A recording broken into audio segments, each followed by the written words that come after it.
منتخب كوت ديفوار يقابل منتخب مصر في الدور الثمانية. الحمد لله احنا فزنا امبارح. يعني مروان عطية دخل اول جون صاروخ، ياسر ابراهيم دخل جون برضه جميل، هي جت كده بس الحمد لله دخل الجون. محمد صلاح دخل جون من الاجوان اللي احنا عارفينها في ليفربول تمام، وكان لازم محمد صلاح يدخل جون في الماتش ده. الحمد لله انه دخل جون في الماتش ده، وعشان خاطر الصوره اللي هم كانوا منزلينها وكله تمام، والمصريين فوقوا تفويق على ابنين، تفويق جميل، وهزرنا وضحكنا واتريقنا عليهم وعملنا كل حاجه. هنعمل ايه بقى مع كوت ديفوار؟ ده النهارده كوت ديفوار مسكت بوركينا، فستها. بوركينا فاسو فستها. هنعمل ايه مع كوت ديفوار؟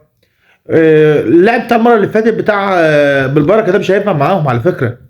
كابتن حسام، احنا قابل كوت ديفوار يا كابتن حسام. يعني الماتشات اللي كلها اللي فاتت دي كوم، وكوت ديفوار دي كوم بنين اللي هي طلعت توالت، غلبناها ثلاثه وكانت عامله علينا ماتش. هنعمل ايه بقى مع كوت ديفوار؟ فيا ريت يا كابتن حسام ركز. ركز، انا شام ريحه بطوله، بس مش بالطريقه دي يا كابتن حسام. يعني انا حاسس ان زي 2006، يعني حاسس انها زي 2006، بس برضو ده مش المستوى بتاع منتخب مصر. احنا فزنا فرحنا وهيصنا ونشكر الشعب المغربي وكله تمام ومفيش اي مشكله خالص. بس الماتش الجاي ده، الماتشات اللي جايه كلها صعبه. ده الجزائر صعدت، والمغرب صعدت، ومالي صعدت، وادي كوت ديفوار صعدت، ومصر صعدت، ومصر هتقابل كوت ديفوار، ونيجيريا صعدت. يعني انت واخد بالك يا كابتن حسام؟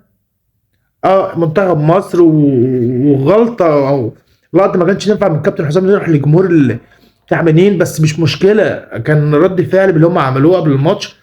بس ماتش كوت ديفوار هنعمل فيها يا كابتن حسام. نركز بقى يا كابتن حسام، امان عليك يا شيخ، نركز شويه في الماتش ده. ماتش بطوله، ماتش بطوله.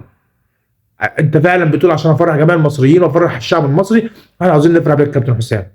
هتشال فوق الدماغ والله يا كابتن حسام، وان شاء الله المنتخب يبقى كويس. سلام.